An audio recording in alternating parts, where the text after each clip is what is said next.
After a long wait, the ASUS ZenFone 5Z is finally here.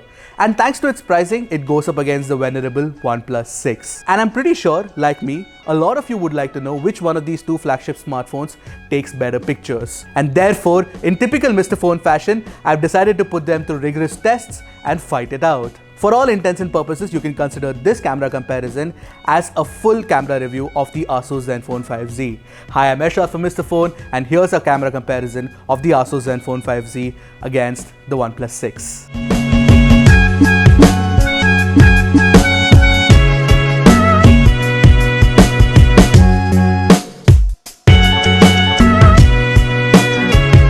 Don't forget to subscribe to our channel and hit the bell icon to get notified about more such awesome tech videos.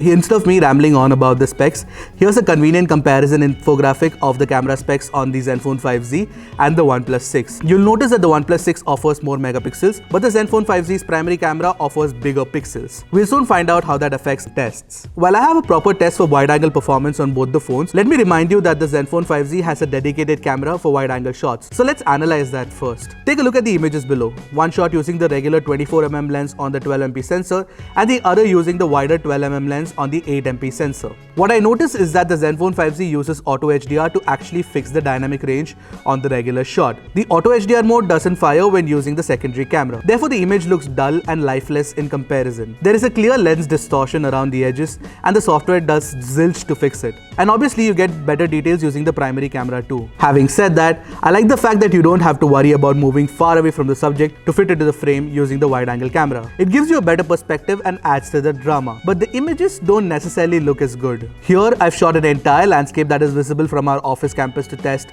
how the cameras perform. Let me break down what I noticed. 1. The ZenFone 5Z captures a wider image thanks to the 24mm lens compared to the slightly narrower 25mm lens on the OnePlus 6. Both the phones use HDR automatically, but the OnePlus 6's HDR is more subtle. Therefore, the ZenFone 5Z's image has better dynamic range, especially when you look at the sky. The ZenFone 5Z offers far punchier colors. However, the colors on the OnePlus 6's sample are more natural. That said, I'm certain a lot of folks will like the ZenFone 5Z's image. As far as details are concerned, there is not much separating the two samples. But you will notice that the ZenFone 5Z does a little bit of over sharpening. The 5Z has a better control over barrel distortion around the edges and also offers better noise control. Take a look at the blue Maruti Baleno right next to the gate. The side effect of the noise control algorithm is that the car looks like it is a watercolor image and not a real object. After all these observations, you know by now how difficult it is to pick one winner, because each software algorithm works in a different fashion. I think I like the OnePlus 6's photo because the software is not very aggressive, but I completely understand if you like ASUS's aggressive use of AI out here. By the way, there is no way to switch off AI like you can on the Huawei P20 Pro.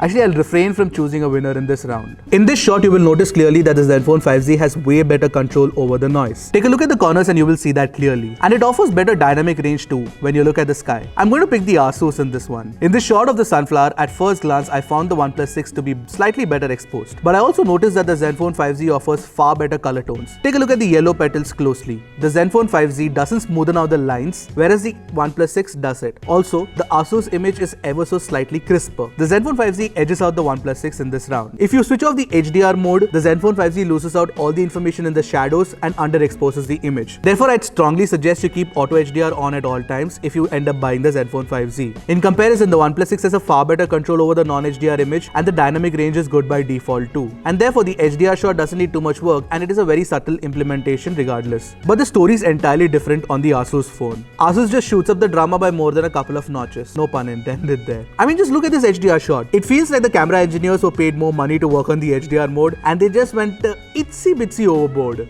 The over-enthusiasm has resulted in an HDR shot that recreates a completely unnatural image. It might look good, but it is like someone used the drama filter from Snapseed. This round, I think, evidently goes to the OnePlus 6. While the OnePlus 6 automatically chooses a level of blur using the portrait mode, the ASUS ZenFone 5Z allows you to choose the aperture level. Obviously, this is a software-induced aperture mode, but it is great to have control nonetheless. However, the problem with control is that some folks might get overwhelmed. In fact, I found it difficult to choose the right aperture setting for the right amount of blur. I settled on f/4 finally, but eventually the OnePlus 6 image ended up winning this round for much better exposure control and detail retention. The cutout on both the images were almost on par. That said, the ASUS has a small ace up its sleeve. The ZenFone 5Z can accurately create cutouts around inanimate objects, something a lot of other phones struggle with. This in itself is a major advantage for someone like me who likes shooting a lot of portraits. Interestingly, both the phones can shoot 4K 60fps video. Unfortunately, only the OnePlus 6 offers electronic stabilization in 4K mode. That's one point in favor of the OnePlus flagship without even testing. However, in my sample testing, the ZenFone 5Z footage was not stabilized properly. Both the footages are slightly oversaturated to the extent that the reds look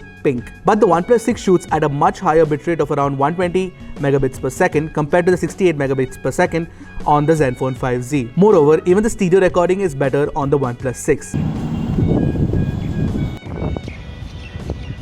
I shall pick the OnePlus in this round of testing. The OnePlus 6's 16 megapixel shooter beats the ASUS's front camera comfortably. You get better details, good facial tones, and a great depth by default. No points for guessing which phone wins this round. While the OnePlus 6 offers better details and colors, the blur on the ZenFone 5Z is a lot more pronounced. It looks good, but it is definitely unnatural. Once again, the OnePlus 6 takes the cake in this round. As far as shooting videos using the front camera is concerned, bear in mind that both the phones have a narrow field of view, and therefore my face is getting cut as a result in both the test samples. The OnePlus 6's footage is heavy on contrast, but the sound recording is insanely good. With the front camera on the OnePlus 6, this is to check the detail and the resolution of the video.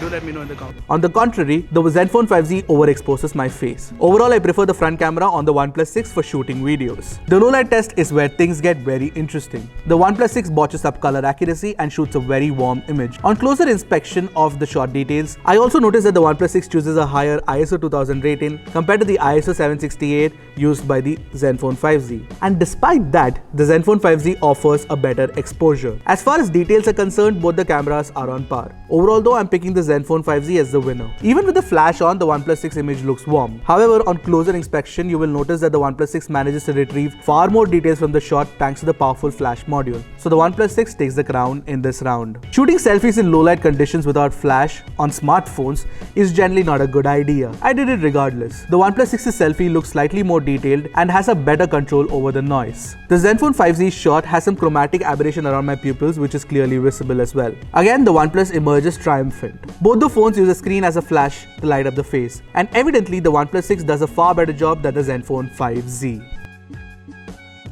After the intensive test, I can confirm that the OnePlus 6 is slightly better than the ASUS ZenFone 5Z in many use case scenarios. But what's surprising is that the ZenFone 5Z is very efficient and can capture some good shots in low light as well. In fact, if you ask me, I think a lot of you guys who've seen the samples will actually find the ASUS ZenFone 5Z's punchier colors and dramatic HDR mode to be more pleasing to the eye. So before we move on, I want to make a small announcement. All our YouTube fans, we would like to see you on our Mr. Phone Facebook group. We have built a new community so that you can ask your questions there and get it answered from the experts themselves. We also have a WhatsApp number, which is somewhere down here below. Hope you liked the camera comparison, and do let us know which phone is your favorite of the lot in the comment section below. And once again, don't forget to actually join our Facebook group if you have more questions and if you have any suggestions for Mr. Phone. Until next time, this is Ershad signing off. Goodbye.